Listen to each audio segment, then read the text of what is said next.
Olá pessoal, boa noite a todos.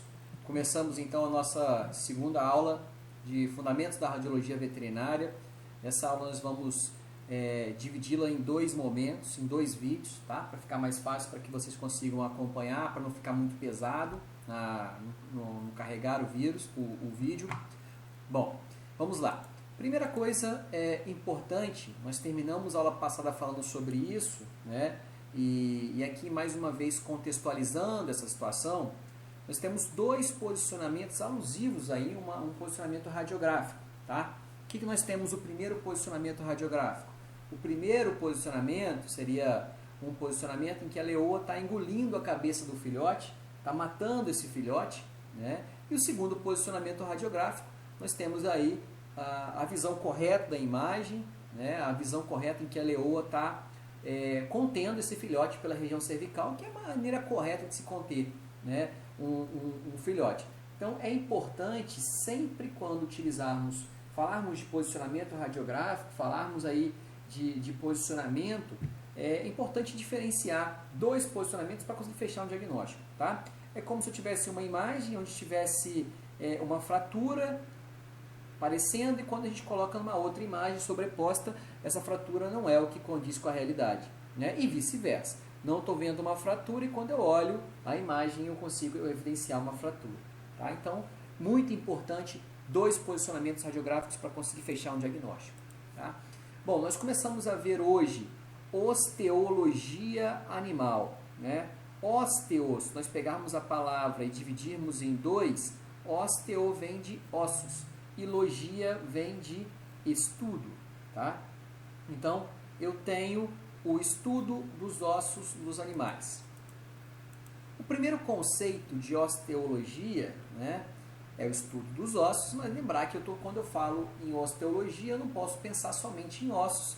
Eu tenho, aliado aos ossos, eu tenho musculatura, aliado aos ossos, eu tenho ligamentos, cartilagens, tudo isso para formar o esqueleto ósseo dos animais. Então, quando eu falo em esqueleto, eu não posso pensar somente em ossos, conjunto de ossos, que é uma coisa muito simples, muito arcaica de conceito. Eu tenho ossos, eu tenho ligamentos, eu tenho tudo isso intercalado para ter uma movimentação. Tudo bem? Tá? Então, a osteologia, a gente vai ter esse conceito. Então, quando olharmos um animal, é importante levar em consideração que eu tenho musculatura, eu tenho pele, eu tenho pelo e eu tenho os ossos recobertos por isso tudo. Bom, então o esqueleto ele possui várias funções, né? Lembrar que os animais eles possuem algumas particularidades com os animais de forma geral, né? Os animais na maioria das vezes eles andam sobre os dedos e não andam sobre a sola dos pés ou a palma das mãos, né? Então andam sempre os dedos na grande maioria das vezes. Bom, e quando falarmos em ossos, ossos eles são definidos como peça rígida, ou seja, osso é uma coisa dura, tá?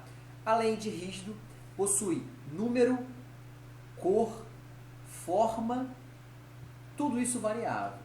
Tá? O conjunto dos ossos nós podemos colocar de forma simples, que seria o esqueleto. Tá? Bom, primeira função dos ossos, talvez uma das mais importantes, os ossos conferem proteção aos órgãos vitais. Os ossos eles têm uma função importante, protege órgãos como coração, pulmão, medula, SNC, sistema nervoso central ou cérebro. Por isso então a importância desses ossos. Fica mais fácil contextualizar quando nós falamos aí do sistema nervoso central, tá? Lembrar que a primeira imagem nós temos aqui um felino, tá? Um predador. Olha o tamanho desse canino desses animais. Isso é característico de um predador. Olha o tamanho da órbita desse animal, né? O tamanho de onde está inserido esses olhos. Os olhos são olhos grandes, tá? Então isso caracteriza um predador. O que caracteriza o predador, grifem isso que é importante, são olhos centralizados. Nós somos predadores, nós estamos no topo da cadeia alimentar. Nossos olhos são olhos centralizados. Nós enxergamos muito bem para frente, enxergamos pouco quando falamos na região periférica. Então, esse felino enxerga pouco nessa região, enxerga muito aqui na frente, mas pouquíssimo nas laterais, nas periferias.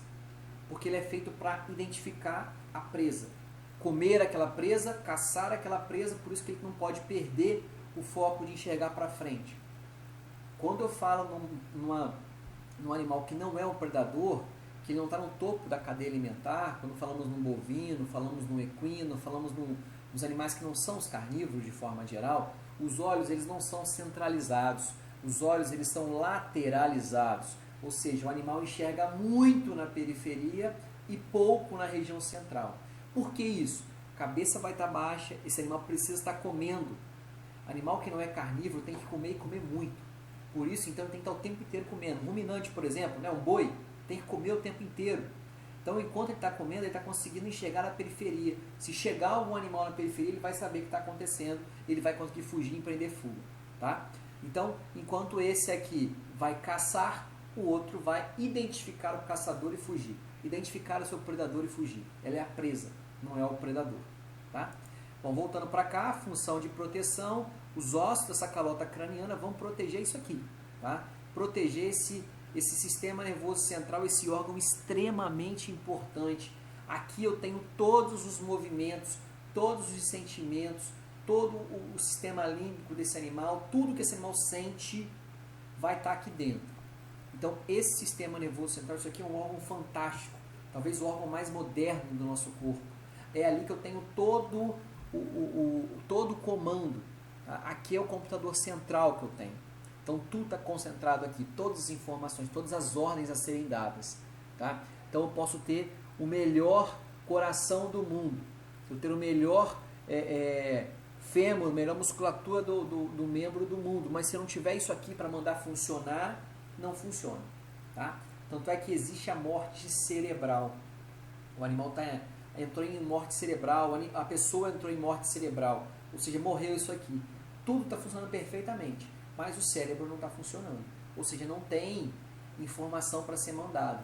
Se eu tiro o aparelho da tomada, desligo esse aparelho, esse animal morre instantaneamente. Por quê? Porque o cérebro não está funcionando. Tá? Isso acontece quando ocorre o coma induzido. No traumatismo desse sistema nervoso central ocorre o coma induzido, ou seja, ao invés do animal entrar numa morte cerebral, você vai desligar o cérebro de forma induzida. Você dá uma férias para esse cérebro. Acontece muito no traumatismo. Acontece isso muito quando nós falamos de acidente automobilístico. Né? A pessoa bate o carro, bate a cabeça, entra em traumatismo craniano, esse cérebro incha. Esse cérebro incha, ele precisa de um tempo para descansar. Precisa de férias. Esse é o coma induzido. Então, os médicos induzem essa pessoa ao coma. Induzem esse animal ao coma. Para dar uma pausa para o cérebro, para ele trabalhar, para ele não trabalhar, descansar e depois retomar a sua vida normal.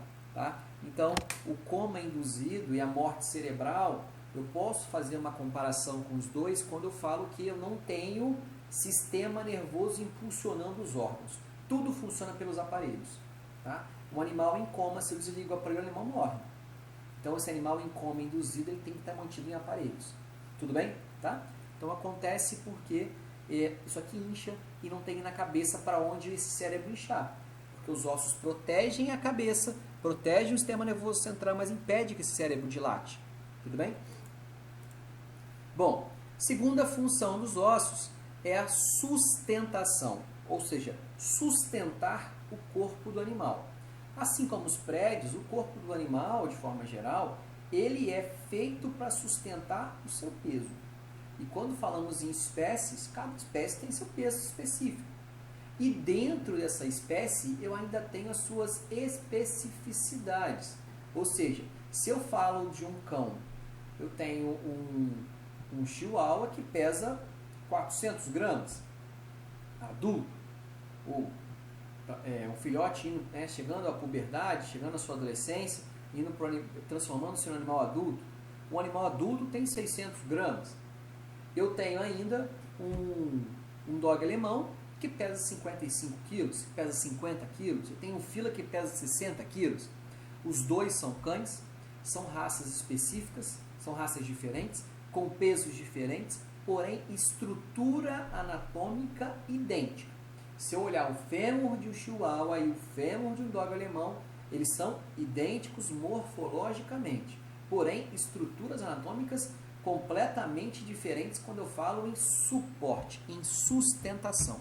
Se eu pego esse fêmur de um filhote de um chihuahua e coloco para suportar 60 quilos, ele vai se desfazer, vai virar pó, porque ele não é feito para suportar esse peso. Tudo bem? Então eu tenho diferenças anatômicas quando eu falo em espécies específicas e mesmo assim particularidades dentro das espécies. Tudo bem?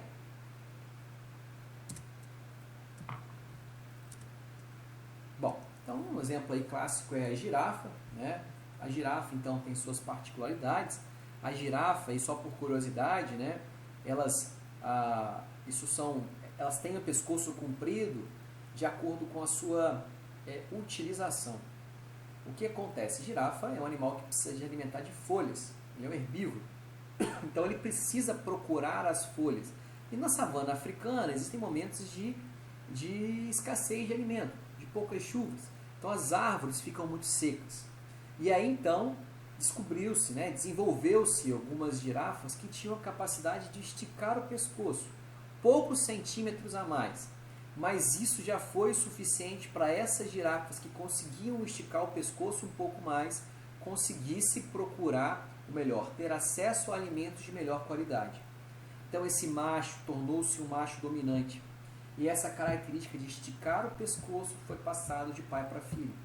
E aí então, de tanto utilizar esse esticar o pescoço para atingir os melhores alimentos, os pescoços foram esticando, espaçando mais essas vértebras cervicais. E aí então hoje, se eu tivesse uma girafa na savana africana que nascesse com defeito genético, sem pescoço ou com pescoço curto, esse animal não sobreviveria à natureza. Tá? Então dificilmente você vai ver um animal na natureza com defeito genético, porque esse animal com defeito genético, a natureza não permite que ele sobreviva. Isso chama-se seleção natural. Esse animal com defeito genético ele não pode se reproduzir, não pode dar origem a outras girafas com pescoço curto. Senão, ao invés da girafa com pescoço curto ser padrão, vai ser girafas de pescoço curto. E automaticamente essa girafa não vai conseguir se alimentar. Não vai ter origem a bons alimentos, não vai ser um animal forte o suficiente para se manter na natureza. E aí então esse animal que tem um defeito genético, geralmente eles são capturados, levados para um cativeiro, levados para um zoológico, para um santuário de animais, porque ele não sobrevive na natureza. Tudo bem? Tá? Então a gente tem essa particularidade quando falamos das girafas. Bom, a terceira função dos ossos é dar formato ao corpo dos animais. Então eu tenho essa terceira função onde eu coloco, nessa primeira imagem de um osso da cabeça, do crânio, de um tamanduá, que possui a língua retrátil, que consegue colocar a língua no formigueiro, no cupinzeiro. Essa língua, ela serve é um invasor no formigueiro, as formigas atacam essa língua, grudam nessa língua, depois esse tamanduá recolhe essa língua cheia de formiga e serve de alimento. A fonte de proteína desse animal são os insetos, de forma geral, formiga, o cupim. Então, essa língua é feita para isso, tem um tecido conjuntivo específico, rígido, resistente, que protege então essa língua desse animal. Tá? E serve de alimento. Então, um exemplo aqui é o osso rostral aí de um tamanduá, e ainda nós temos um dente de equino aí quando nós falamos com diferenças anatômicas. A quarta função é uma função muito importante.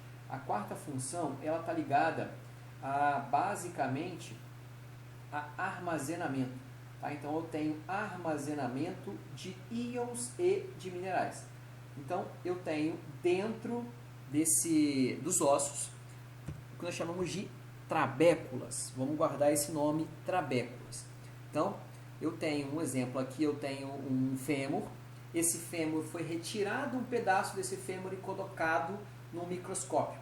Então, eu tenho nesse microscópio vários buracos. O osso é cheio de poros, cheio de buracos. Tá?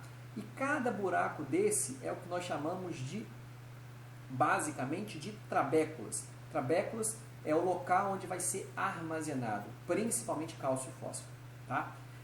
Nós temos células específicas que vão vir aqui nesse cálcio, nesse osso, retirar esse cálcio e jogar na corrente sanguínea quando esse animal precisar. Então, a quarta função, que é armazenamento, basicamente ele é muito forte, muito evidente quando falamos de cálcio. Tá? Armazena cálcio dentro dos ossos. E esse armazenamento é feito basicamente nas trabéculas. Tá? Quinta função. Então, os ossos eles funcionam como uma alavanca para a movimentação. Lembrar que os ossos eles são importantes na locomoção desse animal, mas eles não são atores principais. Né? Tem outros indivíduos envolvidos. Nós temos aí a questão dos ligamentos, das musculaturas de forma geral, tudo isso para ter uma movimentação para esse animal. Tá? Então, quinta função, ele funciona como uma alavanca. A sexta função, gravem esse nome, hematopoiese. Vou perguntar o que é isso na prova, hein? Hematopoiese, ele quer dizer produção de células sanguíneas. Isso é uma função importantíssima dos ossos. Tá? Os ossos, na verdade, possuem estruturas que produzem células sanguíneas. Então, se eu tenho sangue, basicamente é porque os ossos produzem sangue. Tá? Bom, e dentro desses ossos, possui o que nós chamamos de células pluripotenciais, são células coringas, que são modificadas e produzidas diferenciadas em qualquer tecido. Tá? Daí vem um pouco de estudo de células tronco. Tá? Então essas células pluripotenciais, vamos anotar aí, ou stem cells, são aquelas células que são coringas, que podem ser diferenciadas em qualquer célula sanguínea. Tá? Bom, e aí, isso é muito importante, vou perguntar isso na prova, 3 estruturas ósseas, 3 nomenclaturas diferentes. Tá? Na verdade são 5 nomenclaturas diferentes. Epífise, metáfise e diáfise. Tá? O que quer dizer isso? Então eu tenho epífise, são as extremidades dos ossos. Então quando eu falo em extremidade, eu falo em epífises. Eu tenho a metáfise, ainda tenho a diáfise. Epífise proximal, ou seja, próximo ao corpo do animal. Epífise distal, quer dizer que é o ponto mais distante do corpo do animal. Ainda existe a metáfise, tanto proximal quanto distal, e o corpo, ou diáfise, que é uma coisa só. Então, quando eu pego o osso no meio com uma mão só, automaticamente, instantaneamente, instintivamente eu pego ele pela diáfise, ou pelo corpo. Quando eu pego ele com 2 estruturas anatômicas, né, quando eu pego nas 2 extremidades, eu coloco a mão nas epífises. E aí a parte intermediária entre epífise e diáfise é chamada de metáfise. Tá joia? Então, vou perguntar isso na prova. Tá? A nossa atividade vai ser um osso desse, eu quero que vocês diferenciem cada nomenclatura. Bom, sétima função, e eu costumo dizer que as mulheres entendem bem o que é essa sétima função, que é o autorremodelamento, ou seja, a capacidade desse animal, dos ossos desses animais se adaptarem às estruturas, a situações adversas. Bom, nós temos a questão da cifose, escoliose, lordose, né, que são as diferenciações dos ossos da coluna, mas eu acho que o mais fácil de conseguir compreender seria uma coisa chamada, que as mulheres sofrem bastante, que é o joanete ou joanete, né? Que nada mais é do que calo. O que é um calo? Calo é uma agressão a uma extremidade do nosso corpo. Meu pé. Quando eu ando com o tênis muito apertado, me dá calo.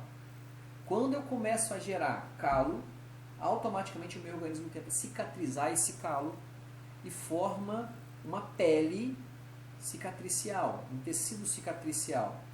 Eu continuo usando esse tênis. O tênis é novo, bonito, eu vou continuar utilizando. Esse tênis vai gerar uma outra lesão em cima daquela, ou seja, um calo em cima de um calo.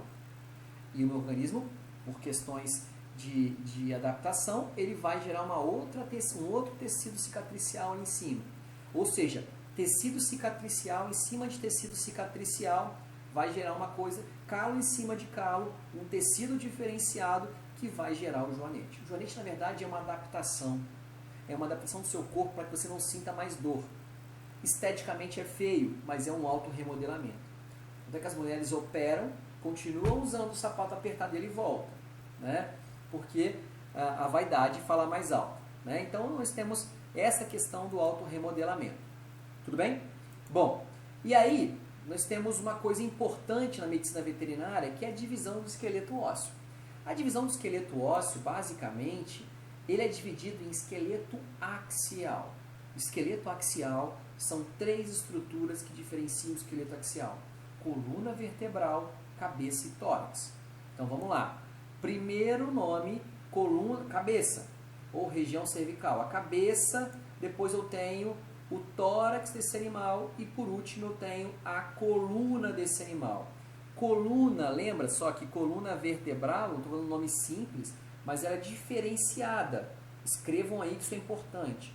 Coluna cervical, coluna torácica, coluna abdominal e por último eu tenho ainda coluna sacral, né? Os ossos do sacro, seria da cauda desse animal, tá? Então, o que seria esqueleto axial? Esqueleto axial é um esqueleto que eu estou especificando, um esqueleto que eu não tenho os membros desse animal, tá? Cabeça, coluna e tórax. Bom, se eu tirei os membros, agora eu faço o inverso. Eu retiro todo o corpo do animal e mantenho somente os membros. Então, 2 membros, 2 classificações de membros, membros torácicos. Membros torácicos são aqueles que são inseridos no tórax dos animais. Esqueleto pélvico é o esqueleto que é inserido na pelve desse animal. Então, esqueleto torácico e pélvico. Outra nomenclatura que eu posso utilizar: esqueleto cranial, ou membro cranial e membro caudal, ou ainda membro anterior e membro superior. Só para que a gente faça uma comparação com os seres humanos, tá? Não vou utilizar isso na medicina veterinária. Seriam membros superiores e membros inferiores, tá? Lembra que o animal fica em 4 apoios, então membros anteriores e membros posteriores. Tudo bem? Então, mais correto é utilizar torácico e pélvico ou cranial e caudal. Tá? Bom, na medicina veterinária existe uma outra diferenciação, que são os esqueletos viscerais. Esqueletos viscerais são aqueles situados dentro de vísceras, ou seja, dentro de órgãos dos animais. Tá? Então eu tenho dentro de vísceras, ossos. Um exemplo é o clítoris da cadela e o osso peniano do cão. Tá? Ainda o osso cardíaco do bovino. O coração do boi é muito grande, precisa de uma estrutura óssea para dividir, tá? Os ventrículos, as cavidades do coração direito e do coração esquerdo. Bom, eu acho que só para a gente conseguir terminar, né, ainda existe a classificação dos ossos, né? Os ossos eles são diferenciados em ossos longos, ossos curtos, ossos planos, ossos pneumáticos e, por último, ossos irregulares. Tudo bem? Isso fica para a próxima aula. Eu vou diferenciar essa aula, dividir essa aula em 2, para que não fique muito pesado. Tudo bem? Então, ossos, paramos na classificação dos ossos e nós continuamos daqui para frente. Tá joia? Obrigado mais uma vez por estarem acompanhando as nossas aulas. Importante, pessoal, vamos fazendo umas anotações. Pega o bloquinho de rascunho e vai anotando o que eu estou falando de importante. Tá? Fica mais fácil para vocês conseguirem estudar para a prova. Tudo bem? Vamos ter atividades ainda publicadas para a gente conseguir fixar esse conteúdo. Tudo bem? Fico à disposição de vocês. Quando quiserem tirar alguma dúvida, vamos aproveitar o espaço Classroom para tirar essas dúvidas. Tá? Pode me chamar pelo WhatsApp, não vejo problema, mas é importante colocar no Classroom também. Tá joia? Obrigado. Uma boa noite.